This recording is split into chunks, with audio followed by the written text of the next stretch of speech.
The Arizona Diamondbacks take game one of this 3 game weekend series against the Chicago Cubs by the final score of 4-3.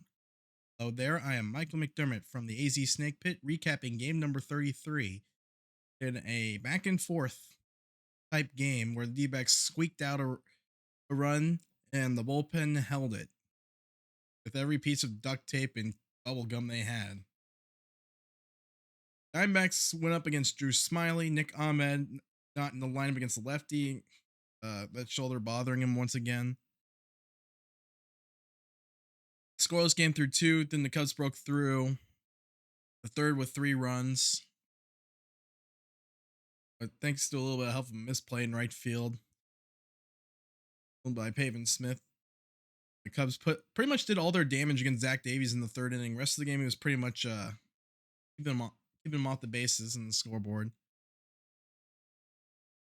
Good news though is like limiting the damage to 1 inning and keeping them from starting next.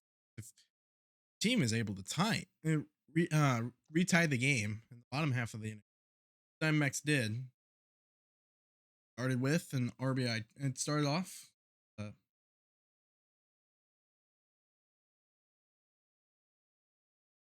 Off with triple by Cooper Hummel, followed by Ketel Marte RBI double. Marte was 3 for 4 with a pair of doubles. He's heating up.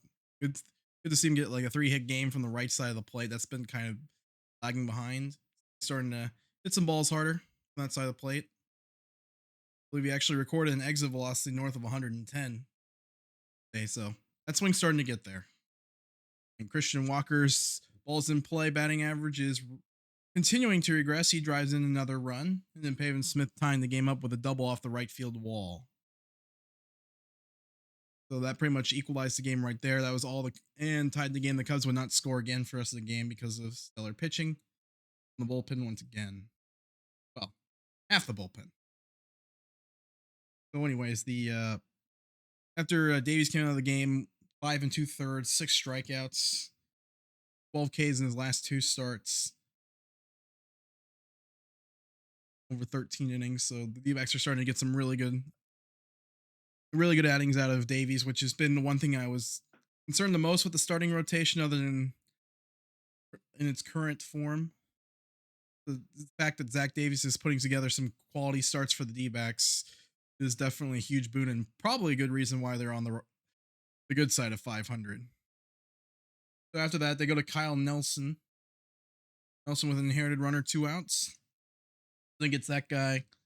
Had a little bit of trouble in the.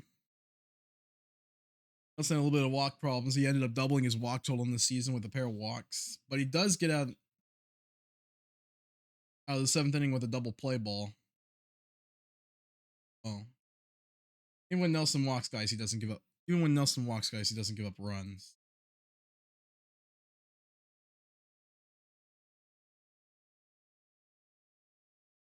Oh wait, no, never mind. No walks for Nelson. He gave up a single and then immediately got a double play to fix it. Kyle Nelson's been a huge pickup for the D-backs this year. Out of the bullpen, he's been arguably their most dominant relief pitcher. He's been money in the middle innings for the team. You see a elevated role later in the year as the team looks to try and reconfigure their bullpen later in the year, but definitely a guy that deserves more high leverage opportunities if given the chance. So 8th inning, that's kind of where the things kind of got off the rails a little bit. Ian Kennedy gets the first 2 men out pretty easily. The soft liner and a strikeout, but then error ended up extending the inning. Kennedy lost the next 2 hitters after jumping ahead of both of them. I think it was 2-2 on both Contreras and 2-2 on both Happ and Wisdom before losing the at bat. Fortunately, he's able to coax a fly out from Alfonso Rivas the third out of the inning, and we could exhale a little bit. So we got through the K part of the KME.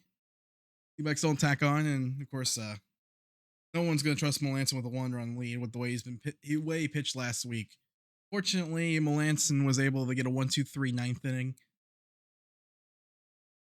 2 softly hit balls start the inning. The only thing that's concerning is a couple hard hit balls in that inning. Melanson, but they were outs. He'll take it. So the hard hit balls came on curve balls. Right when he was trying to jump ahead in the count on ER, and then a full count to Swindle getting him. So Melanson's able to get a 1-2-3 inning. There was a little bit of good news. The cutter velocity was up in the game. Cutter spin was also up quite a bit. Maybe it was just kind of like a mechanical tweak. Obviously, I don't think Melanson is a top flight closer. In fact, you probably ranked him as closer. He's probably near the bottom, but ranked all the closers. So anyone who had more than 5 saves, stuff, and bad ball profile, I'm guessing. Got the job done today, so that's now 7 of 8, I think, in saves. Most of the damage shows ERA coming in his last appearance against the Marlins, obviously. I think most of the run. I think he gave up 1 earned run outside of those 2 disaster outings that he's had on this homestand. Where this team goes, like I said, Chicago isn't a team that's headed anywhere. Obviously, they are 9 games under 500. We'd like to see Dbacks at least take 2 of 3, if not sweep the entire series. Game 2, I believe, will feature Zach Gallen. Zach Gallen should be on the mound tomorrow against Kyle Hendricks, so that should be an interesting pitching matchup. And Hendricks is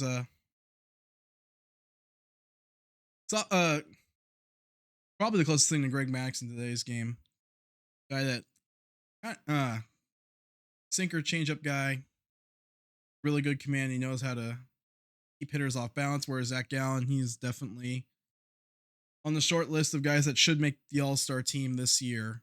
With the improved stuff and command, it seems like whatever was going on between the last couple of years with Gallen, it seems to have dissipated, and now he's just ascended to. Hopefully, we hope he's ascended to a new level, because Zach Gallen pitching at an ace-like level would be huge for the Diamondbacks moving